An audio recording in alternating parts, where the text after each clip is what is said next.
She's my best friend. Um, I was somewhat of a mama's boy, so to speak. So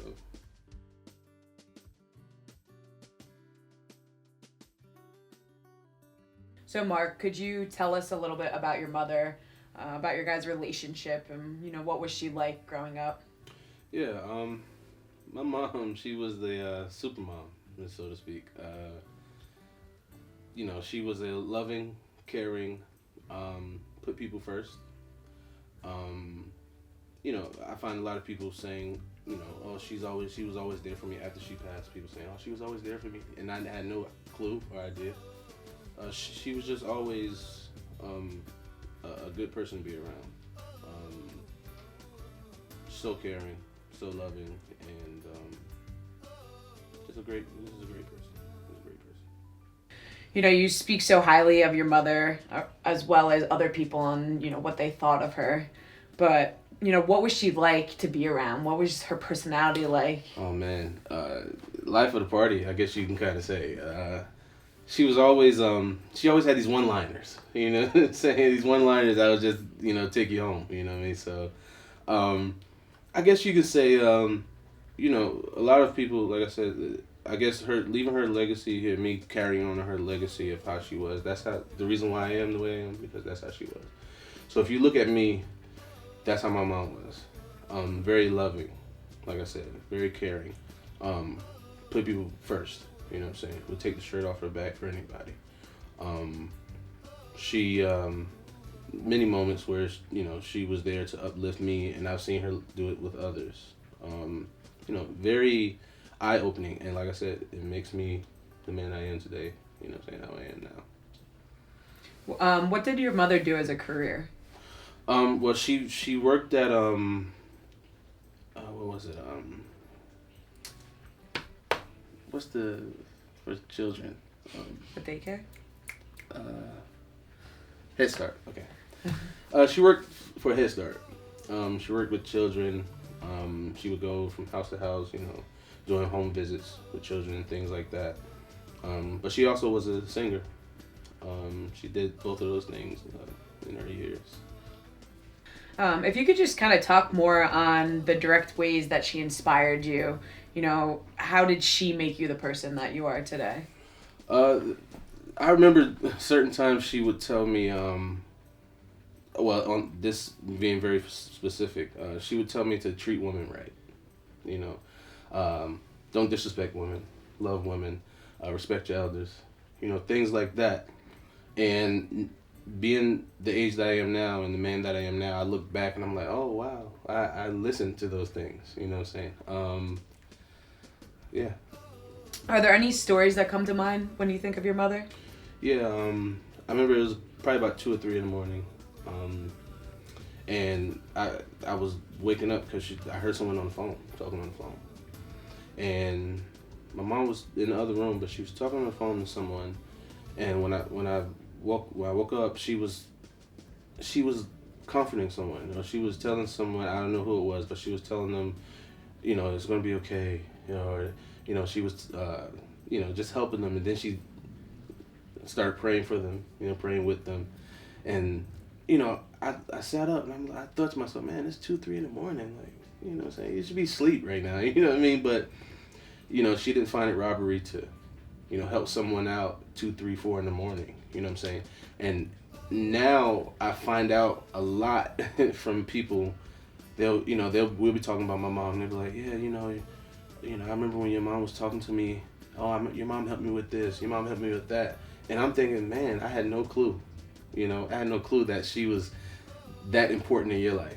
People that I would have never thought of. Mm-hmm. You know what I'm saying? And that just goes to show, the big heart that she had. And it goes to show the lady and type of woman that she was, and it rubbed off on me a little bit, I think. When the time came, was her death something that you were prepared for? Did you expect it coming, or did it happen out of nowhere? I think that's the biggest thing. That's the biggest problem, because it wasn't expected. My mom was young. She was 47. And 46 or 47. And it just happened out of nowhere. She wasn't sick for years or even months of that. It just happened. She was sick for a little bit, and then she was in the hospital for a couple of days. And they were talking about her low blood platelets, whatever like that. And I guess she was doing fine to the point where they let her come home. She came home, but she still wasn't feeling that well. So I was going to bed, and this kind of describes our relationship a little. I was going to bed. I had work that night. I had to be up at 5 in the morning next morning. So, and she came in the room, and she propped up a chair right next to my bed, and sat there. And we were talking for a little bit. I can't remember what we were talking about. We were talking a little bit, and we dozed off to sleep. And I remember me waking up that morning. She was laying on the floor at this time. And when I got up to get ready for work, whatever, I told her, I was like, I'll see you later. Me thinking that she's okay, she's just sleeping on the floor. She would do that from time to time. And I left for work, whatever. So at this time, I was driving the school bus. So my dad called me. And normally I don't pick up the phone. You're not supposed to talk on the phone while you're driving the school bus. And I just dropped off the kids at school. So my dad called me. I picked up. I don't know why I picked up, but I did. He was like, I need you to come home. Your mom's not responding. So at that moment, I'm like, wow. So I had rushed home in the school bus to the house. I get to the house. I run in the house. And when I get there, there's cops, there's ambulances there, whatever. And I get to the house, and she's laying in the same spot where I told her, see you later, that morning. And at that moment, I knew when I pulled up and I saw the ambulance, I saw the lights and the cops, I knew it was it. But like I said, the hospital let her come home that morning, or the day before. So we're thinking everything's okay. But with that being said, it kind of happened unexpectedly. We didn't know. We didn't know what was happening. And I think that's the hardest part. When you have a family member or something, or a grandmother, grandfather that's been sick for years. You know what I'm saying? You kind of not expecting it, but you're like, okay. You prepare for it. You prepare for it. But this happened out of nowhere. And that's the hardest part. That's the hardest part. At 22 years old, it's such a defining time of your life. You're going through this weird transition into adulthood, and, your parents, you need your parents more than you even think that you do. Mm-hmm. And you have to do this without your mom now. What was that like for you? What were the struggles that you went through? All the first, and just to touch on it real brief, the year after are the hard things. So like her birthday, the year after, different holidays, my birthday, things we used to do as a family. Those are all the hard things. When they come around, you're all used to doing those things together. But aside from that, Mom, she pretty much did everything for me. I'm not gonna lie. My mom literally did everything for me. Like even with me going into college. You sound like you're the only boy in the family. I'm the only boy. Middle child, only boy. You know what I'm saying? So she did everything for me. And my sisters, they say she favoritized me. But anyway, they say I was her favorite. But going to college, she did all my paperwork. She did all those things. And me, doctor's appointments, things like that. Mm-hmm. But with me, now I had to get used to doing everything on my own. Now, my dad's still in my life. I still have my dad, of course. And that's a whole nother chapter with what he's dealing with. But he helps or tries to help along the way, but there's something different about a mother's care and a mother's help, you know what I'm saying? So with those things, is pretty hard. And it's still hard, even now, you know what I'm saying? Even the accomplishments that I'm doing or trying to do, I'm just like, oh, I wish she could see this, you know what I'm saying? There were some things a couple months before she passed that she wanted me to do. She wanted me to go back to college. She wanted me to pursue my music. She wanted me to, different other personal things. And now that I'm doing those things or trying to do those things, I'm just like, man, where are you at? You know what I'm saying? I'm trying to do them now, you know what I'm saying? But, it's day by day, it's getting better. It's getting a little easier, I'd rather say. There has to be some type of push and drive in you while you're doing these things that, you know, are motivators. You know, you're sitting here saying, I wish you were here, but in those times of you doing that, you know, there has to be that point where you're like, I'm doing this for you, and you know that she's fueling it. Yeah, that's exactly what I'm trying to. I was just talking to someone the other day. I was telling them that I'm trying to make her happy. You know what I'm saying? I'm trying to. If she was still here, I would say, Mom, is this good? You know, is this good enough for you? Trying to, you know, bring that smile on her face. It's been a little better because when she passed away, I was living in Georgia. So, and that's another reason why I moved back here. Moved back to Pennsylvania. My aunt is here in Pennsylvania, and my aunt kind of took on that role, you know, helping me and my sisters out. And I just texted my aunt the other day, telling her how much I appreciate what she's doing and, you know, the role that she stepped in at. And as I was texting, literally teardrops was falling on my phone, and I didn't realize.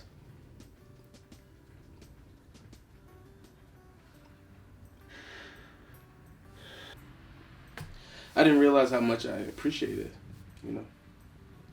I'm not real big on my words or expressing my feelings. I keep it in. I'll show you through other things, but with me, literally texting,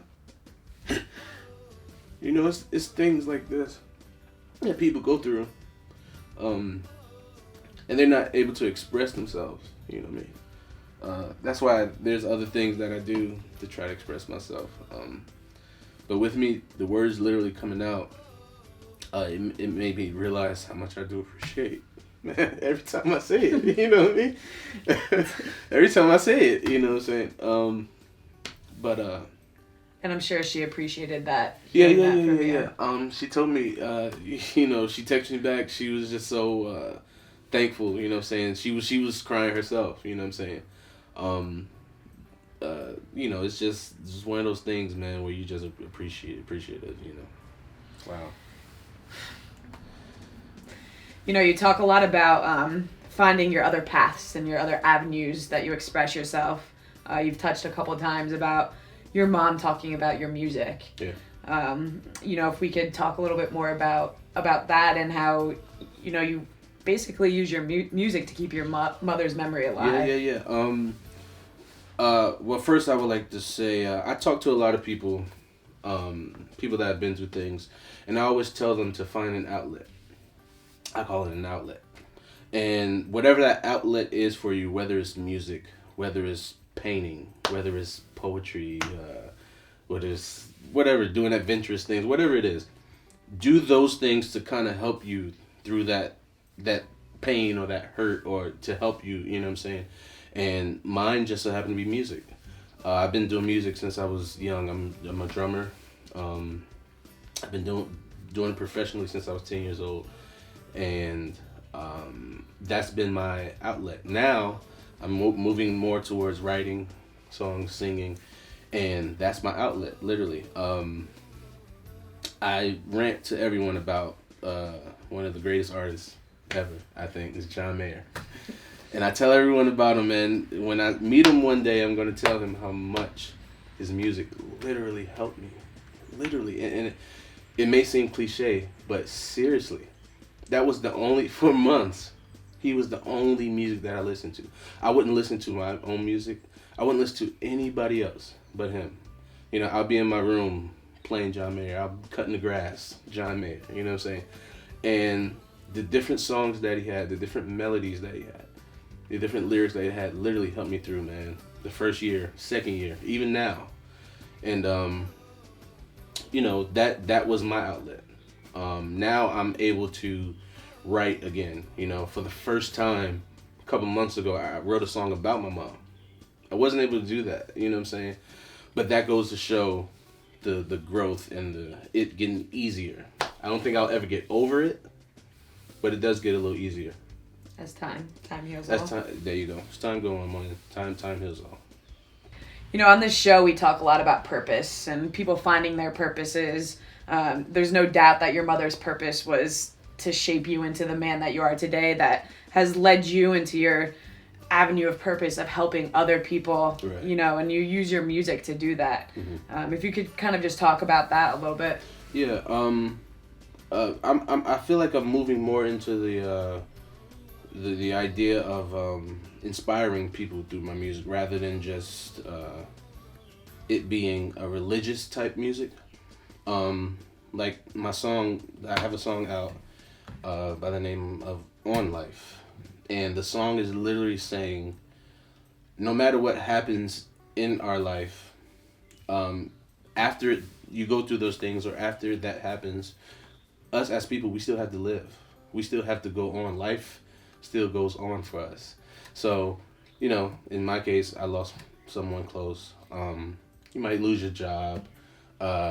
You could get in a car crash, something like that. But you still have to live after that. Yeah, at that moment, it seemed like it's done. Everything is done. But it's not. It's not. You still can live. You still have to live. And I chose that option. You know, I had, like I mentioned earlier, I have two sisters, a younger sister and an older sister, and they took it differently than I did. You know, my younger sister, she's still going through. She was 14 when it happened. You know what I'm saying? She's really young. My older sister, she's taking it differently now than we would have expected. You know, but with me, I chose to flip mine around to help other people. And I think with the roots that my mom put in me, that's what I'm doing. You know what I'm saying? That's the reason I'm doing it. You know what I'm saying? You know, I feel like there's a lot more to talk about that, about, you know, moving on with life, because life moves forward with or without you, Right. Which I'd love to talk more about on the podcast. But unfortunately, we are running out of time. What we'd like to do is ask our guests to give a final word of advice. You know, maybe there's someone that's going through this now, maybe to help someone that might be going through it soon. If you could just give us some last words. This pain is something different. It's different than a failed exam or you flunk out of school or something like that. This pain is pain that I've never felt before. And with that being said, the fact that I'm still here and can talk about it and can, you know, help other people shows that anybody can make it just like I did. There's a lot more people out here that's stronger than I am. And the fact that I'm here trying to inspire or trying to help other people proves that anybody else can make it. Anybody else can make it through it. Like I talked on, find an outlet that can help you. You know, surround yourself with great people, positive people. You know, I talk a lot on positivity now, and people just probably like, oh, whatever. But, you know, you got to be positive. You know, what you put in, you know, you'll get back. You know, so, yeah. No, I think that's great. I mean, we have a lot of the same, you know, goals in life. We have a lot of the same positive attitude towards life. So, you know, that resonates really well with me. You know, thank you so much for taking the time to come out here. I really see a powerful message behind the things that you're saying, and I can't wait to see the people that it helps. Look, man, I appreciate you guys having me on here. I really do. I'm just honored and privileged to have the opportunity to tell somebody that you can make it. And life still goes on. Yeah. Life still goes on. Awesome. All right. Thank you. Yeah.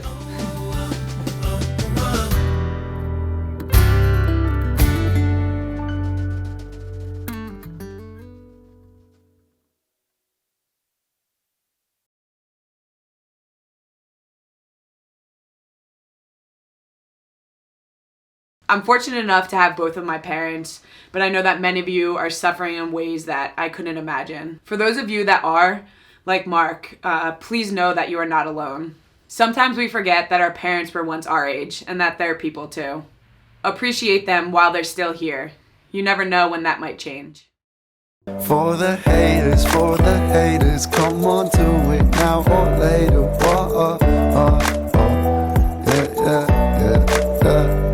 It don't matter what your name is, share your story, we'll be waiting.